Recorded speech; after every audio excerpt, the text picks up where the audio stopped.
Hi friends, welcome to Viddu's world.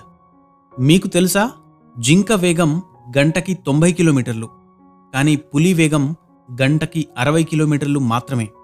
అయినా పులి జింకను పట్టుకొని చంపి తినేస్తుంది. ఎందుకంటే జింక పులి కంటే తాను బలహీనమని జింకకు ఖచ్చితంగా తెలుసు. ఈ భయం కారణంగా జింక మళ్లీ మళ్లీ వెనక్కి చూస్తుంది. ఈ సమయంలో జింక తన వేగాన్ని అలాగే ధైర్యాన్ని కోల్పోతుంది. ఈ కారణంగా జింక పులి చేతిలో ఓడిపోయి చంపబడుతుంది. ఇక్కడ మనం నేర్చుకోవాల్సింది ఎంతో ఉంది. జీవితంలో మనం భయం కారణంగా ఎన్నో విషయాల్లో ఓడిపోతూ ఉంటాం. ఎన్నో పనులు భయం కారణంగా మొదలుపెట్టం.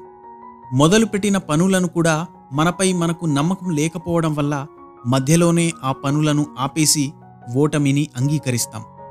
ఒక్కటి మాత్రం జీవితంలో బలంగా అనుకోండి, నేను బలహీనుణ్ణి కాదు. నాపైన నాకు, నా శక్తి సామర్థ్యాలపై నాకు పూర్తి నమ్మకం ఉంది. ఎట్టి పరిస్థితుల్లో నన్ను నేను తక్కువగా అంచనా వేసుకోను. ఎలాంటి పరిస్థితి ఎదురైనా ధైర్యాన్ని విడిచిపెట్టను. ఇది రోజులో ఒక్కసారైనా మీతో మీరు చెప్పుకుంటే మీరు ఖచ్చితంగా జీవితంలో ఎంతో మార్పు చూస్తారు. ఎన్నో అద్భుతాలు సాధిస్తారు. మనిషి సంకల్పం బలంగా ఉండాలి. సంకల్పం ఇచ్చే శక్తి అంతా ఇంతా కాదు, సమస్త శక్తి నీలోనే ఉంది అని స్వామి వివేకానందుడు అన్నారు. దైవాన్ని నమ్మాలి, కానీ ప్రయత్నం మాత్రం నువ్వే చెయ్యాలి. యుద్ధం మొదలైంది. నా వెనుక ఎంతమంది ఉన్నారని దుర్యోధనుడు చూశాడు. నా వెనుక ఎవరున్నారని అర్జునుడు చూశాడు. బలగాన్ని నమ్ముకున్నోడు ఓడిపోయాడు, భగవంతుణ్ణి నమ్ముకున్నోడు గెలిచాడు. ఇక్కడ మనకు తెలియాల్సింది ఒకటుంది. భగవంతుడెప్పుడు ప్రత్యేకంగా బలాన్నివ్వడు, మన బలాన్ని మనకు గుర్తు చేస్తాడంతే.